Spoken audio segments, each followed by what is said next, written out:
اکرما اور خالد نے پھر بھی اپنے اپنے سواروں کو وہیں رکھا جہاں انہیں تیاری کی حالت میں کھڑا کیا گیا تھا۔ خالد کو اس کیفیت میں بھی توقع تھی کہ وہ شکست کو فتح میں بدل دے گا، لیکن جس راستے سے اسے گزرنا تھا وہاں مسلمان تیر انداز تیار کھڑے تھے۔ ان مسلمان تیر اندازوں نے اپنی بلند پوزیشن سے دیکھا کہ قریش بھاگ گئے ہیں اور ان کے ساتھی مال غنیمت جمع کر رہے ہیں، تو وہ بھی اپنی جگہ چھوڑنے لگے۔ ان کے کمانڈر عبداللہ بن جبیر رضی اللہ عنہ نے انہیں کہا، اپنے رسول صلی اللہ علیہ وآلہ وسلم کے حکم عدولی نہ کرو۔ آپ صلی اللہ علیہ وآلہ وسلم کا حکم ہے کہ آپ کی اجازت کے بغیر یہاں سے کوئی نہ ہٹے۔ تیر انداز شور مچاتے ہوئے پہاڑی سے اترنے لگے، کہنے لگے کہ جنگ ختم ہو گئی ہے، مال غنیمت، فتح ہماری ہے۔ عبداللہ بن جبیر رضی اللہ عنہ کے ساتھ صرف 9 تیر انداز رہ گئے تھے۔ خالد نے یہ منظر دیکھا تو اسے لگا جیسے خواب دیکھ رہا ہو، وہ یہی چاہتا تھا۔ وہ تیر اندازوں کو دیکھتا رہا۔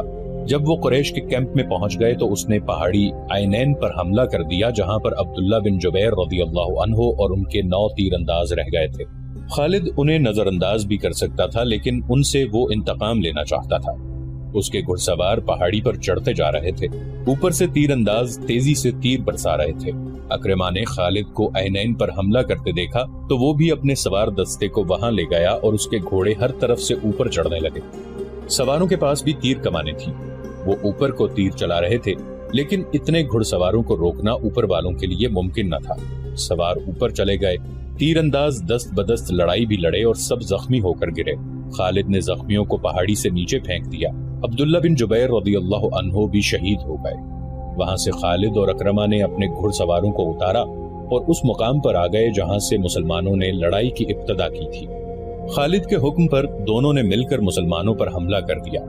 مسلمان لڑنے کی حالت میں نہیں تھے، لیکن رسول کریم صلی اللہ علیہ وآلہ وسلم نے مجاہدین کی کچھ تعداد کو اپنے ساتھ رکھا ہوا تھا۔ یہ مجاہدین گھڑ سواروں کے مقابلے میں ڈٹ گئے۔ قریش کے ساتھ جو عورتیں آئی تھیں وہ بھاگ گئی تھیں، لیکن امرہ نام کی ایک عورت وہیں کہیں چھپ گئی تھی۔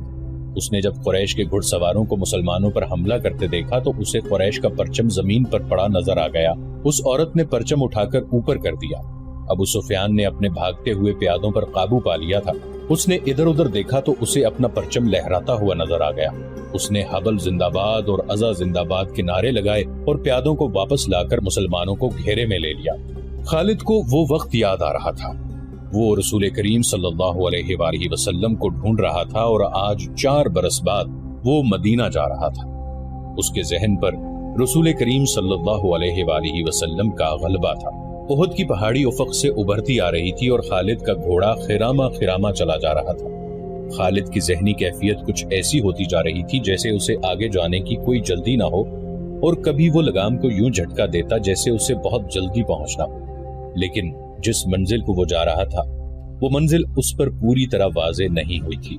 کبھی اسے یوں لگتا جیسے ایک مقناطیسی قوت ہے جو اسے آگے ہی آگے کھینچ رہی ہے، اور کبھی وہ محسوس کرتا جیسے اس کے اندر سے اٹھتی ہوئی ایک قوت اسے پیچھے دھکیل رہی ہے۔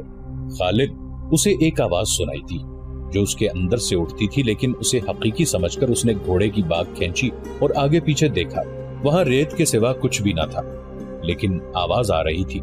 خالد، کیا یہ سچ ہے جو میں نے سنا ہے؟ خالد نے اس آواز کو پہچان لیا۔ یہ اس کے ساتھی اکرما کی آواز تھی۔ ایک ہی روز پہلے اسے اکرما کہہ رہا تھا، اگر تم یہ سوچ رہے ہو کہ محمد صلی اللہ علیہ وآلہ وسلم خدا کا بھیجا ہوا نبی ہے تو یہ خیال دل سے نکال دو۔ محمد صلی اللہ علیہ وآلہ وسلم ہمارے بہت سے رشتہ داروں کا قاتل ہے۔ اپنے قبیلے کو دیکھ جو سورج غروب ہونے سے پہلے پہلے محمد صلی اللہ علیہ وآلہ وسلم کو قتل کرنے کی قسم کھائے ہوئے ہے۔ خالد نے لگام کو ہلکا سا جھٹکا دیا اور گھوڑا چل پڑا۔ اس کا ذہن پھر 4 برس پیچھے چلا گیا جب وہ احد کے معرکے میں رسول کریم صلی اللہ علیہ وآلہ وسلم کو ڈھونڈ رہا تھا۔ وہ قریش کی اس قسم کو پورا کرنے کا عزم لیے ہوئے تھا کہ رسول کریم صلی اللہ علیہ وآلہ وسلم کو سورج غروب ہونے سے پہلے پہلے قتل کر دینا ہے۔ نعوذ باللہ۔ اسے یاد آ رہا تھا کہ مسلمانوں کے تیر اندازوں نے جب عینین کی پہاڑی چھوڑ دی تھی تو اس نے اس پہاڑی پر حملہ کر کے عبداللہ بن جبیر رضی اللہ عنہ اور ان کے 9 تیر اندازوں کو جو رسول اللہ صلی اللہ علیہ وآلہ وسلم کے حکم کی پیروی کرتے ہوئے وہاں رہ گئے تھے ختم کیا تھا۔ مسلمانوں کے ہاتھوں سے بھاگے ہوئے قریش پھر واپس آ گئے تھے اور انہوں نے اپنے آپ کو منظم کر لیا تھا۔ مسلمان یہ معرکہ ہار چکے تھے اور یہ اپنے رسول صلی اللہ علیہ وآلہ وسلم کی حکم عدولی کا نتیجہ تھا۔ خالد اور ابو جہل کا بیٹا اکرما فن حرب و ضرب کے ماہر تھے۔ ان کے لیے ایک ایک مسلمان کو قتل کرنا اب مشکل نہیں رہا تھا۔ خالد دیکھ رہا تھا کہ مسلمان دو حصوں میں بٹ گئے تھے۔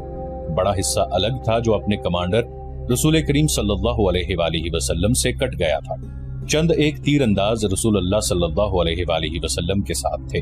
یہ وہ صحابہ کرام تھے جو قریش کے حملے کی وجہ سے افراتفری کا شکار نہیں ہوئے تھے۔ ان کی تعداد 30 تھی۔ ان میں ابو دجانہ رضی اللہ عنہ، سعد بن ابی وقاص رضی اللہ عنہ، حضرت علی رضی اللہ عنہ، حضرت عبد الرحمن بن عوف رضی اللہ عنہ، حضرت ابو بکر صدیق رضی اللہ عنہ، حضرت ابو عبیدہ رضی اللہ عنہ، طلحہ بن عبداللہ رضی اللہ عنہ، مصعب بن عمیر رضی اللہ عنہ خاص طور پر قابل ذکر ہیں۔ ان 14 خواتین میں سے جو زخمیوں کی دیکھ بھال کے لیے ساتھ آئی تھی، 2 رسول اللہ صلی اللہ علیہ وآلہ وسلم کے ساتھ تھی۔ ایک ام عمارہ رضی اللہ عنہ تھی اور دوسری ام ایمن رضی اللہ عنہ نام کی ایک حبشی خاتون تھی۔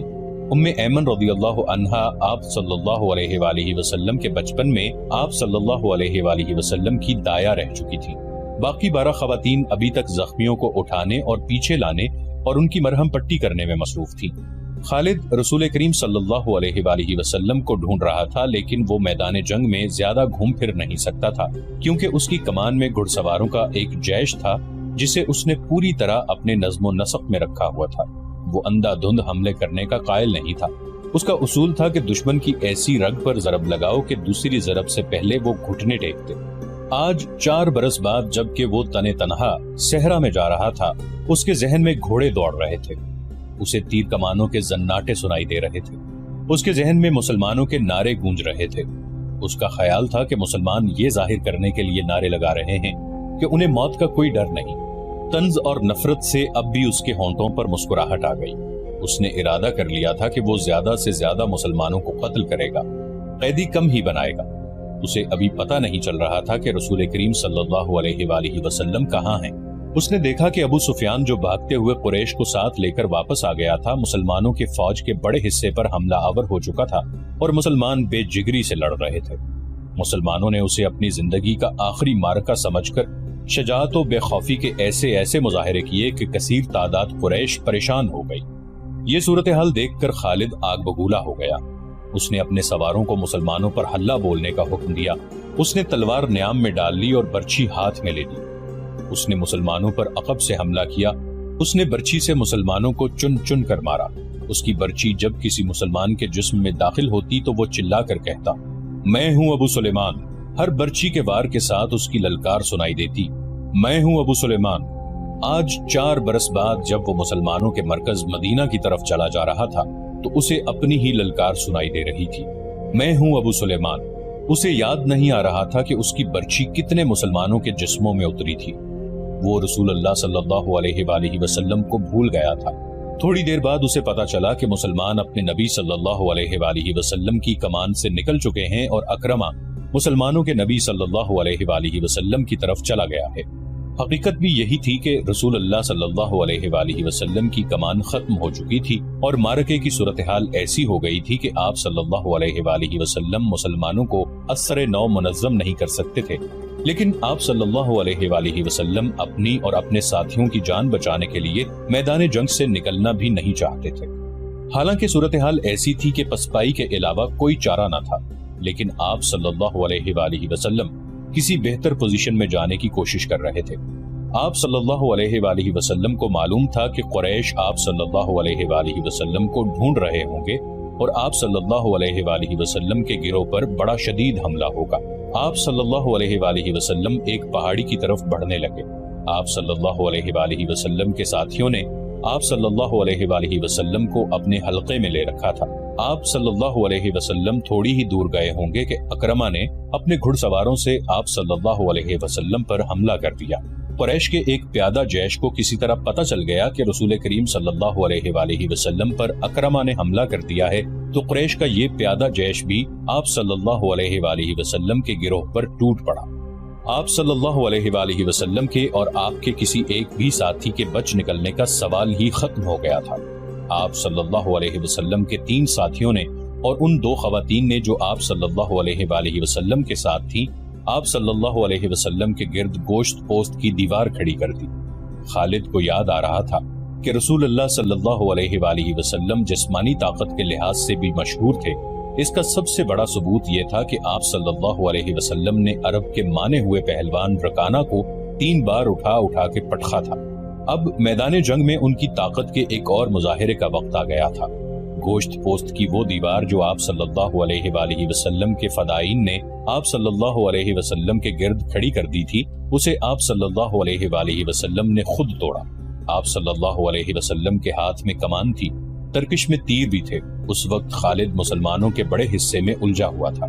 اسے جب بعد میں بتایا گیا کہ جب رسول اللہ صلی اللہ علیہ وآلہ وسلم اور ان کے 30 ساتھی اور 2 عورتیں قریش کے گھڑ سواروں اور پیادوں کے مقابلے میں جم گئے تھے تو خالد نے بڑی مشکل سے یقین کیا تھا۔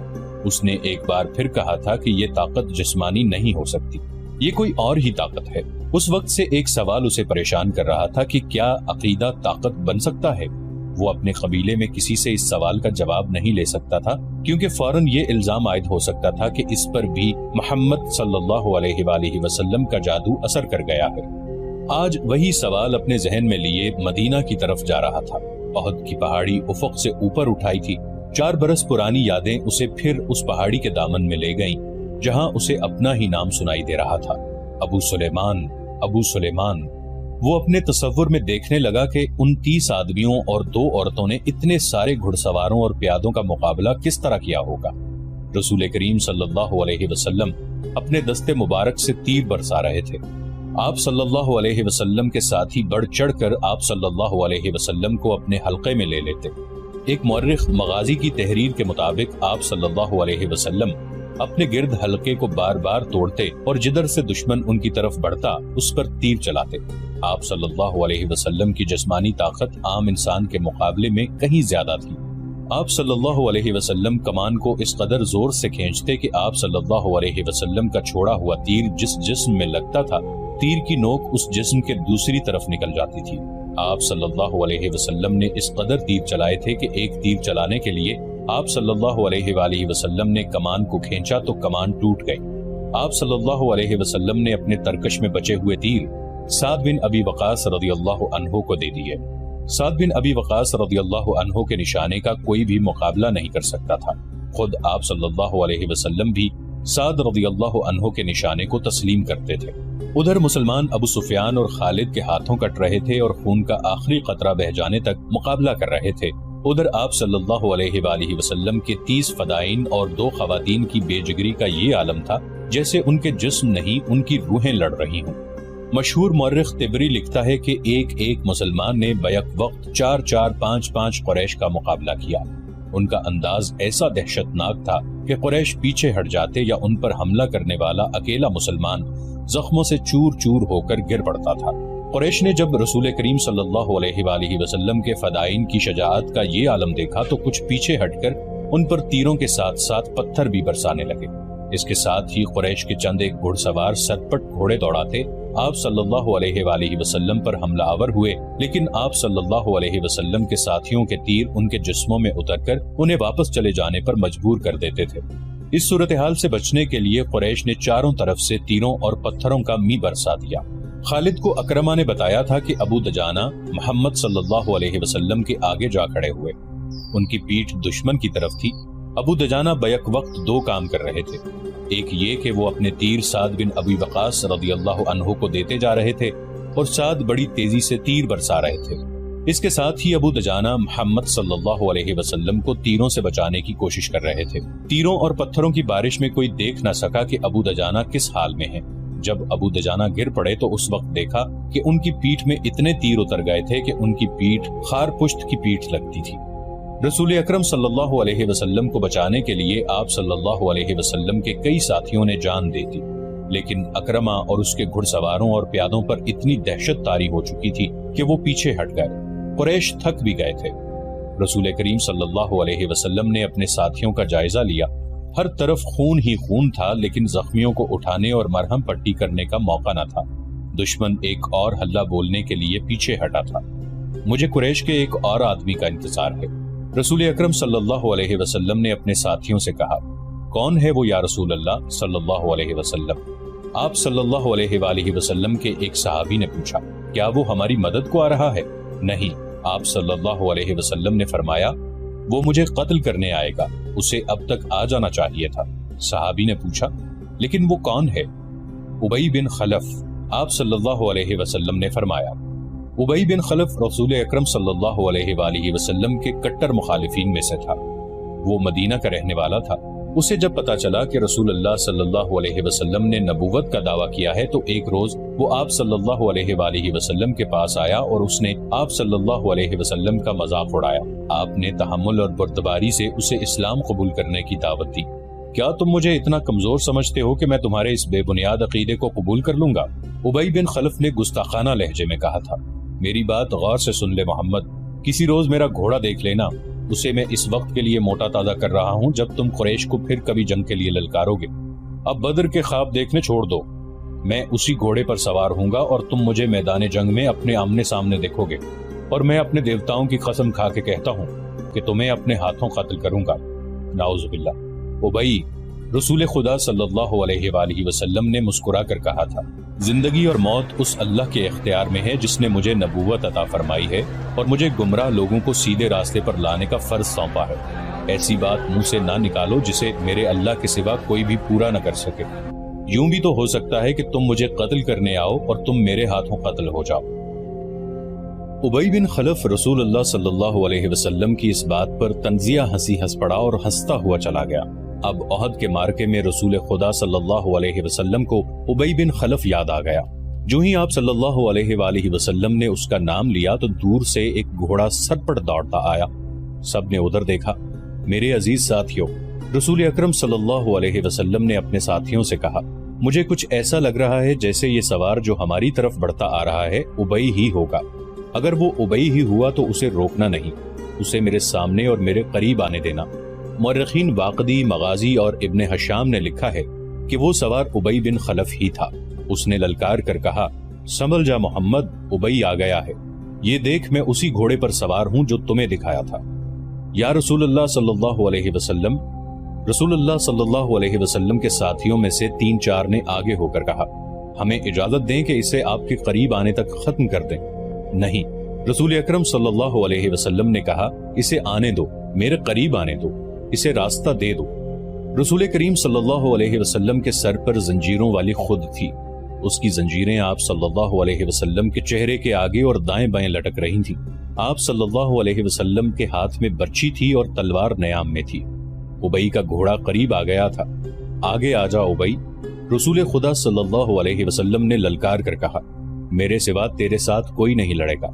ابی بن خلف نے اپنا گھوڑا قریب لا کر روکا اور تنزیہ قہقہہ لگایا۔ اسے شاید پورا یقین تھا کہ وہ آپ صلی اللہ علیہ وسلم کو نعوذ باللہ قتل کر دے گا۔ اس کی تلوار ابھی نیام میں ہی تھی۔ آپ صلی اللہ علیہ وسلم اس کے قریب چلے گئے۔ وہ بڑے طاقتور گھوڑے پر تھا اور آپ صلی اللہ علیہ وسلم زمین پر۔ اس نے ابھی تلوار نکالی ہی تھی کہ آپ صلی اللہ علیہ وسلم نے آگے بڑھ کر اور اچھل کر اس پر برچھی کا وار کیا۔ وہ وار بچانے کے لیے ایک طرف کو جھک گیا لیکن وار خالی نہ گیا۔ آپ صلی اللہ علیہ وسلم کی برچھی کی انی اس کے دائیں کندھے پر ہنسلی کی ہڈی سے نیچے لگی۔ وہ گھوڑے سے گر پڑا اور اس کی پسلی ٹوٹ گئی۔ مورخ لکھتے ہیں کہ رسول خدا صلی اللہ علیہ وسلم کا وار اتنا کاری نہ تھا کہ ابی جیسا قوی ہیکل آدمی اٹھ نہ پائے۔ رسول خدا صلی اللہ علیہ وسلم اس پر دوسرا وار کرنے کو دوڑے۔ وہ گھوڑے کے دوسری طرف گرا تھا۔ اس پر شاید دہشت طاری ہو گئی تھی یا آپ صلی اللہ علیہ وسلم کا وار اس کے لیے غیر متوقع تھا۔ وہ اٹھا اور اپنا گھوڑا وہیں چھوڑ کر بھاگ گیا۔ وہ چلاتا جا رہا تھا، محمد نے مجھے قتل کر دیا ہے، اے اہل قریش، محمد نے مجھے قتل کر ڈالا۔ قریش کے کچھ آدمیوں نے اس کے زخم دیکھے تو اسے تسلی دی کہ اسے کسی نے قتل نہیں کیا، زخم بالکل معمولی ہیں۔ لیکن اس پر نہ جانے کیسی کیفیت طاری ہو گئی تھی کہ اس کی زبان سے یہی الفاظ نکلتے تھے، میں زندہ نہیں رہوں گا، محمد نے کہا تھا کہ میں اس کے ہاتھوں قتل ہو جاؤں گا۔ مورخ ابن حشام نے یہاں تک لکھا ہے کہ ابی نے یہ الفاظ بھی کہے تھے، اگر محمد مجھ پر صرف تھوک دیتا تو بھی میں زندہ نہ رہ سکتا۔ جب احد کا معرکہ ختم ہو گیا تو ابی قریش کے ساتھ مکہ روانہ ہو گیا۔ راستے میں انہوں نے پڑاؤ کیا تو ابی مر گیا۔ خالد کو آج 4 برس بعد وہ وقت کل کی بات کی طرح یاد آ رہا تھا۔ اسے یقین تھا کہ مسلمانوں کو اہل قریش کچل کر رکھ دیں گے، لیکن مسلمان جس طرح جانیں قربان کر رہے تھے اس نے خالد کو پریشان کر دیا۔ یوں لگتا تھا جیسے مسلمان پیادوں سے